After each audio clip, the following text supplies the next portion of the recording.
Let's go.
Right.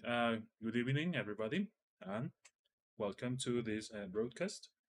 Well, today I'm going to present to you the English edition of my first book, which is called Merina's Travels. And today was the uh, rehearsal, actually. I launched the book today, and today is also the presentation. So, well, welcome, everybody, and well, this is how we're going to start. Okay, well, I am the writer. My name is Oscar Flores Aldivar. And well, I'm going to introduce you to this book and the magical word around it and some specific details about it. Okay? So, well, this is Merina's Travels book presentation on the 26th and the 26th of August 2022. Okay? Well, first of all, I want to thank many people, my parents, to start with, because without them it could have been possible. My family, friends who were who gave me a lot of support for this project. My teachers, my colleagues, and somebody really special for me who told me an advice to publish this book. And without her good advice, this book would have been impossible. Okay, well, you wouldn't have this book in your hands today. So, well, thank you to all of you. And, well, I want to start introducing you to Marina's Travels, or the adventures of the dark-eyed girl who restored his throne to the heir of the two lions. Okay, uh, in the original Spanish book, which I presented some months ago and which was published some months ago, uh, well, the nickname to the protagonist was La Niña de los Ojos Negros. I prefer to use Dark Eye Girl because Black Eye has a very different meaning in English. So well, this is the Dark Eye Girl who restored his throne to the heir of the two lions. Okay, well, I'm going to talk about the origin of Marina's travels. Marina's Travels is the first book of a series of the historical books of the Legends of Scherandia that tell part of the history of the fictional kingdom of Moldavia, or nation of the two lions. Okay, so well, this is the first part of the historical books that are the Legends of Scherandia, and they tell the history of the fictitious kingdom of Moldavia. Okay, well, there are four books in this series, the four books of the Legends of Scherandia, which are Yenarek and the Dragon, Marina's Travels, The Chronicle of the Sacred War, and Alexia's book. Okay, well, um, As you can see in the chronological order, Marina's Troubles is the second book. The first is Yenarek and the Dragon, and well, the next is the Chronicle of the Sacred War and Alexa's book. Okay, well, I'm going to tell you a little bit about each of each one of these books. Yenarek and the Dragon is set in the first Sacred War, and well, it's the story of a boy who tames a dragon. Marina's Travels is set in the Valdovian Civil War and tells about the Dark-Eyed Girl and how she helped her king to become again. Okay, king. I don't know if you are watching me or if I am just talking to myself. Anyway, I don't have spectators, which is quite odd. Anyway, well, I will continue. The Chronicle of the Sacred World is set in the war between the Anduin of Light and of Twilight. Well, this is the next book, and well, the story is quite more complicated. And well, this is the story I am writing right now. Okay, and well, finally, the book of Alexia's book, An Adventure in the Kingdom of Twilight of Molukesh, set in the Imperial Age. This is an adventure of two guys who go there. Okay. So, Merina's Travels is the first book of the books from the series, The Legends of Scherandia, that is already published, and it's important to introduce the lore of the rest of the series. Well, this is a series of more books which are going to be published soon. Okay, so well, to introduce the lore of the series, I have to create Marina's Travels so that it can explain what is going to happen in the next books. Well, I don't know if you're watching me on Facebook. If you're waiting for the transmission on Facebook, can anybody tell me? Okay, it's just that I don't see any spectators, and I feel like I am talking to myself.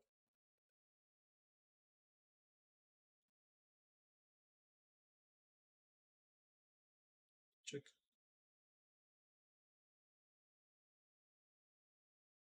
Oh yes, I am watching the video here, but well, it's quite odd that there are no spectators in this hour. All right. Anyway, maybe they thought the transmission was going to start later. Anyway, so this is the first book of the series that is finished and is published, and well, it introduces the lore of the rest of the series. Okay, now, well, I'm going to talk about the chronology of the Legends of Scherandia. Okay, the history in the books, The Legends of Scherandia, has an established chronology in the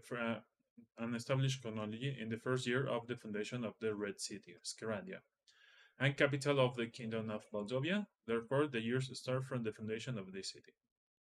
Okay, so well, I have established a chronology that starts with the foundation of the city of Moldovia, the capital of the kingdom of the Scherandia. Sorry, the capital of the Kingdom of Moldovia.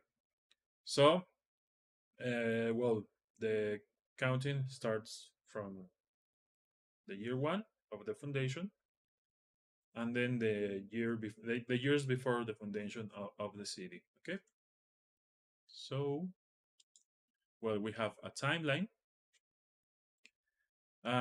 in which I have divided the history in four ages: the Golden Age, the Dark Age, the Age of Kings, and the Imperial Age. Okay, and the events that happen between those years. Okay, so I can say that from the year minus 1500 to 390 is the golden age of the Anduin. Okay, so it's like a golden age, a very good age.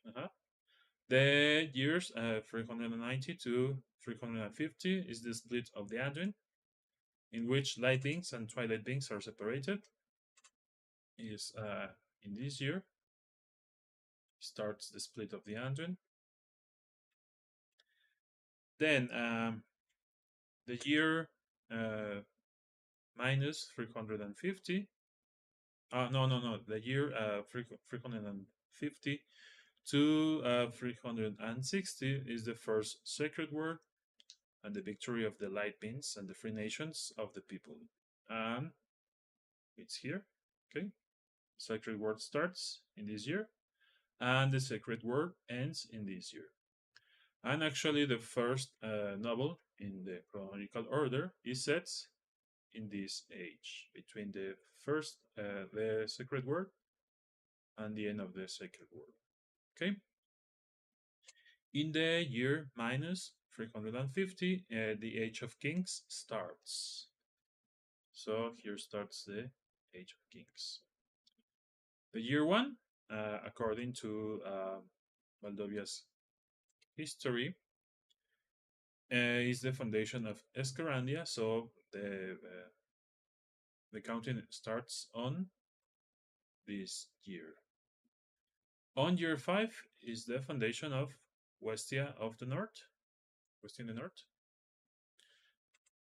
Okay, and in the year 95 is the union of the kingdoms of the East and the West.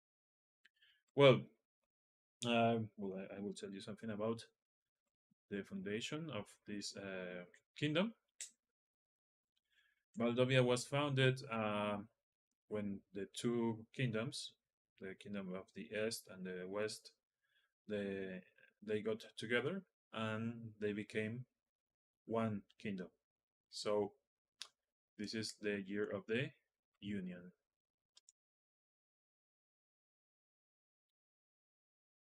Um, where was I? Okay, the year 100 is the foundation of the Kingdom of Moldavia, or Nation of the Two Lions. This year, the Kingdom of Moldavia is established, finally. It's finally established. The year 1033 starts the protectorate of Cedrus the Usurper, here, this year. And the year 1052 is the restoration of the Kingdom of Moldavia. So the setting of Merina's troubles starts this year in 1035 and it finishes in 1052. So Merina's troubles is in this age. Okay. Then the year 1370, the second sacred word starts. And in the year 1374, the second sacred word finishes, which is this age. And the chronicle of the sacred word is set in this period of time. The year 1381, Imperial Age starts. So here starts the Imperial Age. Year 1402, trip to the twilight lands of Molukesh. It's in this year. And it's the book of Alexia. And finally, well, year 1555, the books of the Legends of Scherandia began to be gathered together. Okay, so this is the current age according to the chronology. So this is the timeline of the Legends of Scherandia. Okay. Well, I had to establish this timeline so that I will know where to, and in which age is set each story, and to know how they are going to develop and how they are going to work together, because all the stories they have a connection. Okay, so well, this is the timeline. Now I'm going to talk about the continent of Lotus. The continent of Lotus is in the northeast part of the world. It is one of the two known continents. Okay, there are only two known continents in this world. The Kingan Sea. Well, I'm going to show you the map. This is the map I have already shown in the first presentation. Well, I'm going to show you again. So the Kingan Sea is here in the center. It divides the continent in two. The free nations of people dominate the whole land. As you can see, there are many kingdoms and other republics and states, countries. Uh-huh.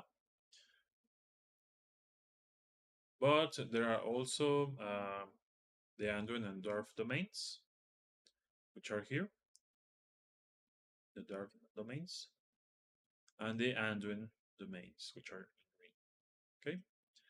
And to the east, there is Molokesh, the domain of the Anduin of Twilight, which are going to be important in the other books. So, well, this is the map of Lodos.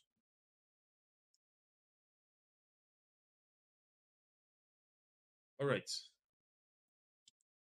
Now, the kingdom of Baldovia is in the center of the continent, and Baldovia means the Asian, in the ancient language, the land of the two lions. Well, actually, you can see here uh, the two lions. One lion is carrying a crown and scepter, and the other is carrying a helmet and a sword. And actually, well, this is the work of a great artist. One of my cousins did it, which is a very beautiful work of art. So, well, this is the kingdom of Valdovia. And here's a map of Valdovia. As you can see, well, it's located in the center the of the continents, and well, it has two important cities: Scherandia, West in the north, which are the two capital cities, and well, Merina's travels story starts here in Monthausen, which is the uh, first city that we know or well, the first village we know in the book, Monthausen. Okay. Now, well, I'm going to tell you some influences for the creation of Marina's Travels. What works influenced me to create these books. Okay? Well, as any work of fiction, Marina's Travels is inspired in different works of art and historical events. The next are the main influences for the creation of this book. Okay? So, we have some video games. Well, I am a gamer, I can't hide it. So, well, I'm going to tell you about The Legend of Zelda Ocarina of Time, which is one of my favorite games of all times. Well, Age of Empires 2, which in the historical influence, it's very important because I learned a lot of history through this game. And actually, one of the characters of this game helped me to create my main character. You're going to know later who is this character. Okay, Fantasy Tactics, which is one of my favorite games as well, and The Elder Scrolls V, Skyrim, and in general, the games of The Elder Scrolls, which they are a great influence for me. Well, so they are the video games. Now, books and movies, obviously, Tolkien, it's one of my biggest influences with The Hobbit and The Lord of the Rings. And moreover, well, the adaptations of Peter Jackson of the movies The Lord of the Rings, C.S. Lewis, The Chronicles of Narnia, which had an adaptation to the cinema as well. And well, Chrétien de Troyes is one of the biggest influences I have when I am writing. Actually, my favorite book is The Night of the Lion, but well, the other ones are well, they have a big influence also for me. So, well, Clotilde de Troyes, well, I learned a lot of it about chivalry and all that stuff. So that he's a great influence for me. Okay, and well, other medieval books, the Norse sagas, translated into English, Beowulf, and well, Sir Gawain and the Green Knight, which is without translation by Tolkien. Well, they are very important books for my formation as a student, as a writer, and I learned a lot from them. Okay, so well, they are other big influences in writing. Okay, the 100 Years War and Saint Jean d'Arc. Well, I can say that Jean d'Arc is the main influence for the creation of my character. Well, if you know something about her story, uh, she was a peasant and she was called by God to restore his restore his her king to the throne. Okay, well, it was the king of France. Okay, so well, I based most of my story on the real history of Jeanne d'Arc. And moreover, well, in the novel Saint Juan by George Bernard Shaw, in which he tells about Jeanne d'Arc and the legend of Jeanne d'Arc. Okay, so she's one of the well, she's the main influence for the creation of my character Merina, the dark eyed girl, because well, I took inspiration in part of her story, her history, and well, that's how it was. Okay, well, I don't know what else to say about it. But well, she's the greatest influence for the creation of my book, my character, and well, the whole series. Okay. All right. So, well, this is the final. Merina.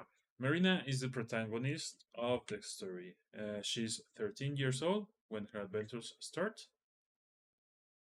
Her family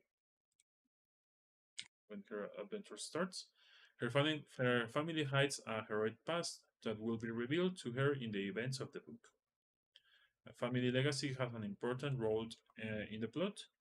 Marina works as a bridge between the past and the future of her family and the relation of them with the royal house of Valdovia.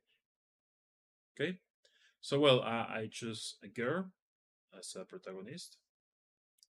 Actually, in the beginning, it was a boy, but well, suddenly when I heard about Jeanne d'Arc and all the history of the 100 Years War, well, I decided that it would be better to have a girl as a protagonist, as a main character. So, well, that's why I choose a girl. And, well, her name is Merina. Okay, now you will ask me why did I choose the name of Merina? Well, actually, I was thinking about it the other day, and I thought, like, okay, I remember I chose that name. I chose that name. Well, in the Chronicle of the Sacred War, there is a princess, and in the beginning, I was thinking of calling my princess Milina. Okay, but suddenly I decided not to use that name, so I prefer to use that name for the protagonist of this book. And then, well, I choose her name, Milena. But suddenly I didn't like the name that much, so I decided to change it a little bit. And, well, uh, playing with the name, I came out with the name Merina. So, Merina is the name of my protagonist. Okay? This is a little bit a brief story of how I choose her name. Okay? So, well, Marina's Travels is already published on Amazon, and you can find the book there. Okay. Well, I hope you enjoy reading the book as I did when I was writing. Thanks for your attendance to this presentation. Okay. Well, as I was saying, Marina's Travels is already published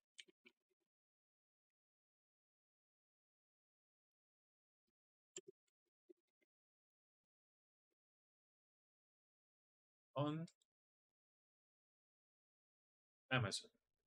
Well, yeah, they're checking. Okay.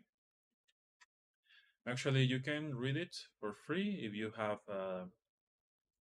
Kindle Unlimited, or the cost of the book is 149 149.99 pesos. Okay, the English edition. There are going to be the paperback and the hardcover editions soon.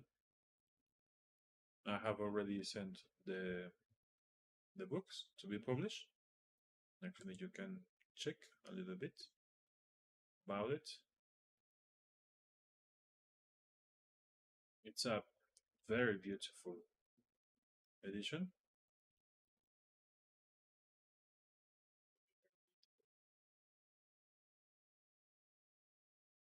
So you can check here a little bit about it. Okay, so it is already published here.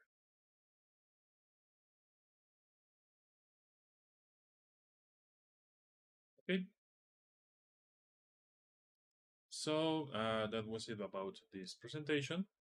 Well, I thank you for your assistance to for watching this presentation, and I hope you read the book, you enjoy the book, buy the book, and well, that you have a great time reading it, as I had a great time writing it. Okay, so well, this is it, and thank you so much.